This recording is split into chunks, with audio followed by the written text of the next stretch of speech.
নমস্কার। যুক্তি তর্ক সঙ্গে অর্কয় আপনাদের স্বাগত। আপনাদের সঙ্গে আমি অর্কপ্রভ সরকার। ৭১-এ পাক বাহিনী যখন হানা দিয়েছিল বাংলাদেশের মাটিতে, তখন শিল্পী, সাহিত্যিক, মুক্তিযোদ্ধা, আইনজীবী, সাংবাদিক, কবি, অধ্যাপক এদেরকে আইডেন্টিফাই করে পাক বাহিনীর কাছে এদের পরিচয় জানিয়েছিল কারা? রাজাকার, আল বদর, আল শামস। এরা মুক্তিযুদ্ধের পরাজিত শক্তি। এরা কখনোই চায়নি স্বাধীন সার্বভৌম বাংলাদেশ পাকিস্তান থেকে আলাদা হয়ে তৈরি হোক। এরা ধর্মের ভিত্তিতে দেশভাগকে সমর্থন করেছিল। আর বাংলাদেশের সৃষ্টি হচ্ছে জিন্নার দ্বিজাতি তত্ত্বের মূলে কুঠারাঘাত। সেই রাজাকারদের অনেককে পরে চিহ্নিত করা হয়েছে, তারা ফাঁসি কাটে ঝুলেছেন। যেমন জামাতের সাবেক আমির, যিনি বিএনপি জমানায় শিল্পমন্ত্রী ছিলেন, যার আমলেই কর্ণফুলী নদীতে সরকারি জেটিতে জাহাজে করে অস্ত্র নেমেছিল, তাকে পরবর্তীকালে মানবতার বিরুদ্ধে অপরাধে দোষী সাব্যস্ত হয়ে তাকে ফাঁসি কাটে ঝুলিয়েছিল শেখ হাসিনার সরকার। কিন্তু এই রাজাকার, আল বদর, আল শামস এরা তখনও ছিল, এখনো আছে। এখন এদের আনুষ্ঠানিকভাবে আবার সামনে নিয়ে আসার উদ্যোগ হয়েছে। ৭০ সালে অবিভক্ত পাকিস্তানের সাধারণ নির্বাচনে পূর্ব পাকিস্তানে যে আসন ছিল তার মধ্যে ৯৮% জিতেছিল আওয়ামী লীগ, ২% আসনে মুসলিম লীগ। কিন্তু আওয়ামী লীগ ভোট পেয়েছিল ৭৪%। কিন্তু এই ২৬% ভোট কিন্তু আওয়ামী লীগ ৭০ সালের সাধারণ নির্বাচনেও পায়নি। এই ২৬% কারা? এরাই হচ্ছে মুক্তিযুদ্ধ বিরোধী শক্তি, আল বদর, আল শামস, রাজাকার। আর বর্তমানে অন্তর্বর্তী সরকারের এই যে সব উপদেষ্টা, এই যে সমন্বয়ক, এরা হচ্ছে মাতৃজঠরের লজ্জা, জঙ্গিদের জারদ সন্তান, রাজাকারদের নাতিপুতি। এই মাহফুজ, সার্জিস, হাসনাত, নাহিদ, আসিফ নজরুল, এরা দেখবেন সব রাজাকারদের বংশধর। ঘৃণা, সনাতনী বিদ্বেষ এবং মস্তিষ্কেদের ঘৃণার চাষ, বেশিরভাগই মাদ্রাসা শিক্ষায় শিক্ষিত। তো ইউনূস সরকার এখন নতুন করে আবার এই ধরনের মিলিশিয়া তৈরি করতে চাইছে। অনুপ্রাণিত হয়েছে ওই রাশিয়াতে প্রাইভেট আর্মি আছে না, ওদের দেখে, ওয়াগনার গ্রুপ। তাই আল বদর, আল শামস, রাজাকারের কে মডেল হিসাবে রেখে তারা এরকম মিলিশিয়া তৈরি করতে চাইছে। ২০শে ডিসেম্বর থেকে রিক্রুটমেন্ট শুরু হবে। ঢাকা শহরে এরকম কিশোর গ্যাং আছে জানেন, ১৩৮টার মতো। এরা মূলত বাচ্চা বাচ্চা ছেলে মেয়ে, একেবারে মস্তিষ্কে ঘৃণার চাষ, চুরি, ডাকাতি, ছিনতাই, রাহাজানি, আইন শৃঙ্খলা পরিস্থিতির অবনতি ঘটানোর পিছনে এরা। এই যে গণ অভ্যুত্থান, এর পিছনে কিশোর গ্যাং ছিল, তাদেরকে পয়সা দেওয়া হয়েছিল যাতে তারা যেটা চাইছিল জঙ্গি জিহাদিরা, ফ্রন্টাল ফেস হিসাবে কিশোর গ্যাং সেই কাজটাই করেছে। সেই কিশোর গ্যাং থেকে এবং অন্যান্য জেহাদি মানসিকতা সম্পন্ন ছেলেদের বেছে নিয়ে নতুন করে এই প্রাইভেট মিলিশিয়া তৈরি হবে। নামেই প্রাইভেট মিলিশিয়া, আসলে এর পিছনে ফুল ব্যাকিং থাকবে ওই বদমাইশ ইউনূসের, সুদখোর ইউনূসের, সুদি ইউনূসের। ও নিজে রাজাকার, ওর গোষ্ঠী রাজাকার, এবং ও যাদের সঙ্গে চলছে তারাও রাজাকার। অর্থাৎ এই রাজাকারদের লক্ষ্য কি হবে? ধর্মীয় সংখ্যালঘুদের নিপীড়ন করা, নির্যাতন করা, মাতৃশক্তির সম্ভ্রমানি করা, জোর করে ধর্মান্তকরণ করা। আবার বাংলাদেশে যে গণতান্ত্রিক ধর্মনিরপেক্ষ শক্তি এখনো কিছুটা অবশিষ্ট আছে, তাদেরকে বেছে বেছে টার্গেট কিলিং করা। প্রথমে ইন্টিমিডেট করা, তারপরে টার্গেট কিলিং করা, এবং ধর্মীয় সংখ্যালঘুদের এথনিক ক্লিনজিং করা। এটার জন্যই এই মিলিশিয়া তৈরি হচ্ছে। সাংঘাতিক খবর। আমার এক বাংলাদেশের সাংবাদিক বন্ধু এই খবরটা আমাকে জানালেন, বললেন 20শে ডিসেম্বর থেকেই নিয়োগ প্রক্রিয়া শুরু হবে, তারপরে সময় লাগবে organisational structure, set up, training, মগজে আরো বিষ ঢুকিয়ে দেওয়া। প্রচুর অস্ত্রশস্ত্র লুট হয়েছে না, সেই অস্ত্রশস্ত্রগুলো তো আছে, এই মিলিশিয়া নিয়ে নেবে অস্ত্রশস্ত্র। এখান থেকেই আইসিসের মতো শক্তির উত্থান হয়। এবং বাংলাদেশে বিভিন্ন ওয়াজ মাহফিল থেকে এগুলো ভিডিও আসছে, যেভাবে ঘৃণা ছড়ানো হচ্ছে, গজওয়ায়ে হিন্দ করার কথা বলা হচ্ছে, শরিয়া চালু করার কথা বলা হচ্ছে, খিলাফত চালু করার কথা বলা হচ্ছে, ভারতকে টুকরো করার কথা বলা হচ্ছে। তা এর থেকেই তো সহজেই বোঝা যায় যে এই ধরনের মিলিশিয়া কতটা দরকার জঙ্গি ইউনুসে। ও তো মাতৃজঠরের লজ্জা। কিভাবে নোবেল শান্তি পুরস্কার পেয়েছিল জানেন? হেনরি কিসিঙ্গারও নোবেল শান্তি পুরস্কার পেয়েছিল। কত চক্রান্তের মস্তিষ্ক হেনরি কিসিঙ্গার। অনেক দেশে তিনি ঢুকতে পারতেন না, 73 সালে তিনি নোবেল শান্তি পুরস্কার পেয়েছিলেন। তাহলে নোবেল শান্তি পুরস্কার পেয়েছিলেন যুদ্ধবাজ কিসিঙ্গার, এই বদমাইশ সুদখোর হতবীর্য ইউনুস। হিটলারের নামও একবার নোবেল শান্তি পুরস্কারের জন্য প্রস্তাবিত হয়েছিল, কিন্তু শেষ পর্যন্ত নোবেলের উদ্যোক্তারা এই পাপ কার্যটা আর করেননি। তো এখন হচ্ছে এই প্রাইভেট মিলিশিয়া তৈরি। এই যে প্রেক্ষিত বাংলাদেশে, এর মধ্যে দাঁড়িয়ে অধীর চৌধুরী, তিনি 5 বারের সাংসদ, বহরমপুর শহরে, মুর্শিদাবাদের ভূমিপুত্র, তার জন্ম, লেখাপড়া, কর্ম, রাজনৈতিক জীবন মুর্শিদাবাদ কেন্দ্রিক। Join Indian Institute of Hotel Management now. Right choice, right decision. তিনি কিন্তু আমাদেরকে সতর্ক করে দিয়েছেন।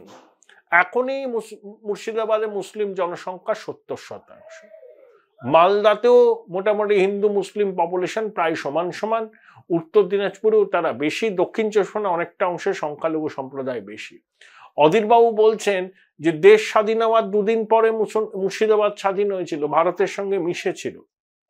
বাংলাদেশে মৌলবাদের যেরকম চাষাবাদ হচ্ছে, যেভাবে গজওয়ায়ে হিন্দ তৈরি করার হুঙ্কার দেয়া হচ্ছে, যেভাবে মাহফুজ জঙ্গিদের জারদ সন্তান একটা ম্যাপ পোস্ট করেছে নিজের ফেসবুক ভেরিফাইড ফেসবুক অ্যাকাউন্টে, তাহলে অধীরবাবু সতর্ক করে দিয়েছেন এই যে মুর্শিদাবাদ, মালদা, দিনাজপুরকে এক্সটেন্ডেড বাংলাদেশ বলে দাবি করতে পারে মৌলবাদীরা। ইতিমধ্যে আপনারা জানেন যে হরিহরপাড়া থেকে 2 জন জঙ্গি গ্রেপ্তার হয়েছে, জাল পাসপোর্ট সিম। আসামের ধুবড়ি থেকে হয়েছে, ধুবড়িও কিন্তু সংখ্যালঘু অধ্যুষিত। অর্থাৎ বড় জাল, বড় চক্রান্ত, ভারতকে রক্তাক্ত করার, নাশকতা করার, এই গজওয়ায়ে হিন্দ তৈরির প্রচেষ্টা। অনেক সীমানা অরক্ষিত, বাংলাদেশে মৌলবাদীরা হুমকি দিচ্ছেন। 174 জঙ্গি ছাড়া পেয়েছে, 74 জন জঙ্গি। আনসার আল্লাহ বাংলা যে প্রধান জসিমউদ্দিন রহমানি, সে জেল থেকে মুক্তি হয়েছে, মাইক পুকছে, জিপে করে পুলিশ সেনা থেকে পাহারা দিয়ে নিয়ে যাচ্ছে। তাহলে এই হচ্ছে পরিস্থিতি। এটাকে খাটো করে লঘু করে দেখার কোনো মানে নেই। অধীরবাবু অসাম্প্রদায়িক মানুষ, অবশ্যই অসাম্প্রদায়িক মানুষ। এবার তিনি হেরে গেছেন কেন জানেন? একটাই কারণ, ওখানে প্রচার করা হয়েছে এতদিন তো আপনারা অধীরবাবুকে ভোট দিয়েছিলেন, এবার আপনাদের এক স্বজাতিকে ভোট দিন, সে একজন ধর্মপ্রাণ মুসলমান, 5 ওয়াক্ত নামাজ পড়েন, ইত্যাদি ইত্যাদি। অধীরবাবুর অসাম্প্রদায়িক রাজনীতি নিয়ে কারোর কোনো সন্দেহ নেই। তিনি হিন্দু মুসলমান নির্বিশেষে ভোট পেয়েছিলেন, কিন্তু এবারই সেটা কিন্তু ব্যতিক্রম হলো, একেবারে ধর্মীয় মেরুকরণ। নির্বাচন তো মিটে গেছে, আমাদের রাজ্যটাকে তো ঠিক রাখতে হবে, দেশকে তো ঠিক রাখতে হবে। যেভাবে জঙ্গি জিহাদিরা বাংলাদেশ থেকে আস্ফালন করছে এবং উপদেষ্টা পর্যন্ত ভারতের অংশকে তাদের অংশ বলে দাবি করে নতুন বন্দোবস্ত, নতুন ভূগোল তৈরির হুঙ্কার দিচ্ছেন, তারপরে অধীর বাবুর বক্তব্যকে আমার মনে হয় কেন্দ্র রাজ্য সরকারকে গুরুত্ব দিয়ে দেখতে হবে। কোনো রকম এখানে ভোট ব্যাংকের পলিটিক্স, ঠুনকো রাজনীতিকে অগ্রাধিকার দিলে আমাদের স্বার্থ বিপন্ন হবে, আমাদের সুরক্ষা বিপন্ন হবে। কেন্দ্র সরকার যা করার করুক সীমান্ত অঞ্চলে, যেখানে যেখানে যারা ক্যাম্প করতে চায় করুক, রাজ্য সরকার জমি টমি সব দিক। অনেক চাপানুতর হয়েছে, ইন্টেলিজেন্সকে তৎপর করতে হবে। আবার বলছি, আগ্নেয়গিরির উপর আমরা বাস করছি। শেখ হাসিনা যতদিন ছিলেন ততদিন অন্তত তিনি বাংলাদেশের মাটিতে জঙ্গি জিহাদিদের আস্ফালন করতে দেননি।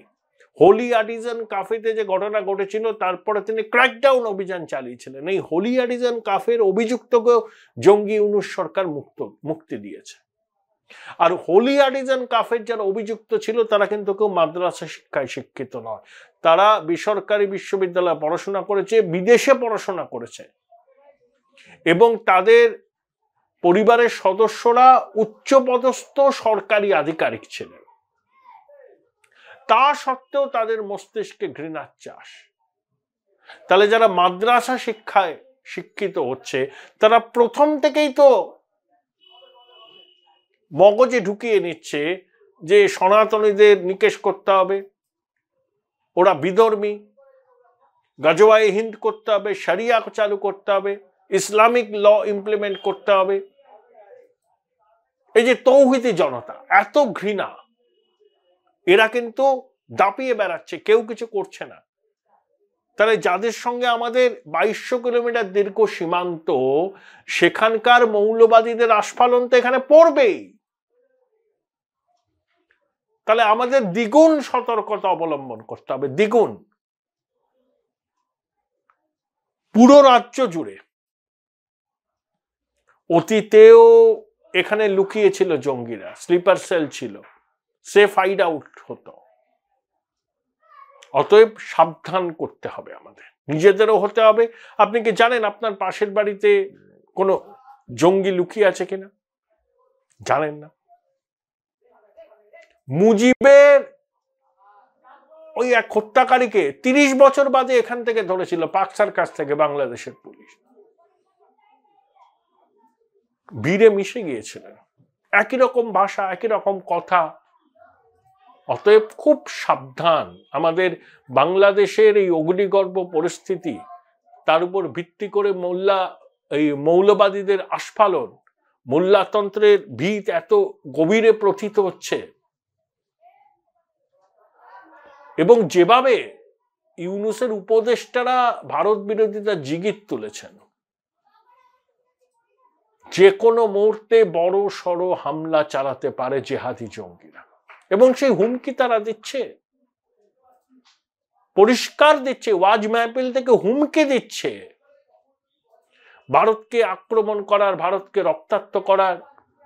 বলছে শহীদ হওয়ার জন্য আপনারা প্রস্তুত তো? ওয়াজ মাহফিল থেকে একজন বলছে, সে আবার আফগানিস্তানে তালিবানদের লড়াই করেছে, যে আস্ফালন করছে যে আমেরিকার বোমারু বিমানও কিছু করতে পারেনি।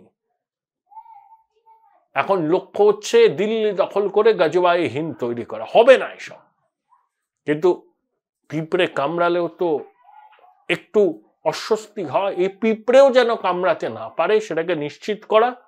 আর ভারত সরকারের কাছে অনুরোধ, আমরা সম্প্রসারণবাদী রাষ্ট্র নয়, কিন্তু জঙ্গি জিহাদি এবং ভারতকে আক্রমণ করার যারা পরিকল্পনা করছে তাদের বিরুদ্ধে জিরো টলারেন্স। চোখ রাঙালে চোখ উপড়ে নিতে হবে, হাত তুলে অস্ত্র ধরলে সেই হাত ভেঙে দিতে হবে। আর বাংলাদেশের মাটিতে জঙ্গি জিহাদিরা চক্রান্ত করলে ওদের ঘরে ঢুকে যেন আমাদের সেনাবাহিনী ওদের জঙ্গি পরিকাঠামো ও জঙ্গিদের নিকেশ করে আসে। এটা ভারত সরকারকে নিশ্চিত করতে হবে। যদি এরকম কোনো পরিকল্পনা চক্রান্তের প্রমাণ ভারত সরকারের কাছে থাকে, পাকিস্তান জানে সার্জিক্যাল স্ট্রাইকের অভিঘাত কি।